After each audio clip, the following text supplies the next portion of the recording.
And it was the Americans who first developed the archtop guitar, we think. Certainly we know of the earliest American, and we don't know whether there was an earlier European.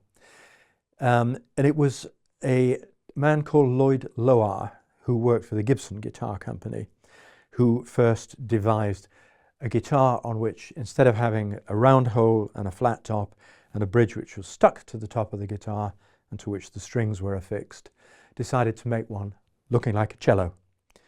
The neck doesn't touch the top is arched, there are F holes within it, not the round hole, and so on. And the reason for that was that they wanted guitars to be louder.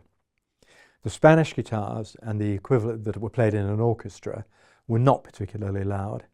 The steel strung guitars that you got in the old, very old blues music and country music were not particularly well-made instruments, and they wanted something they could play in a dance band to replace the banjo. And Lloyd Loar came up with this concept of the archtop guitar, and Gibson started making them. And it was around 1930 that the Gibson Guitar Company and the Epiphone Guitar Company in America began selling them. The Germans picked this up the early 1930s. One of my makers, the Otwin Company, were one of the first to start copying the Gibsons. And indeed I have one in my collection that's almost an exact copy of a very early 1930s Gibson.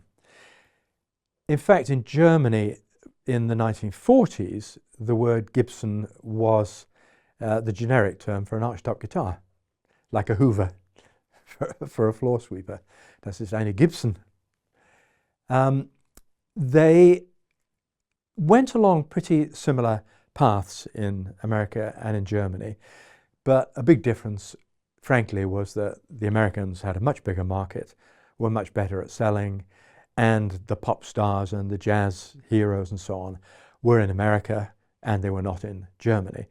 And what happened was that the musicians started using the guitars, the fans, the amateur players and so on, saw their favorite musician playing a Gibson, they wanted a Gibson. They saw him playing an Epiphone, they wanted an Epiphone. There were not that many of them seen playing an Otwin, and it made it that bit harder because his name probably wasn't on the guitar either. They just didn't pick up the same following over here. Add to that that if they were imported into England, generally speaking, the importers did not use the name of the German guitar maker either. They used their own name. The one exception to that was the Hofner Guitar Company, Höfner to the Germans, but Hofner to us, where they were imported by the Selmer Company in London, in Charing Cross Road. And Selmer did use the Hofner name. And perhaps not coincidentally, that's about the only one of those German makers, of which I've got, what, 60 or 70 in the collection, who's a recognized name today.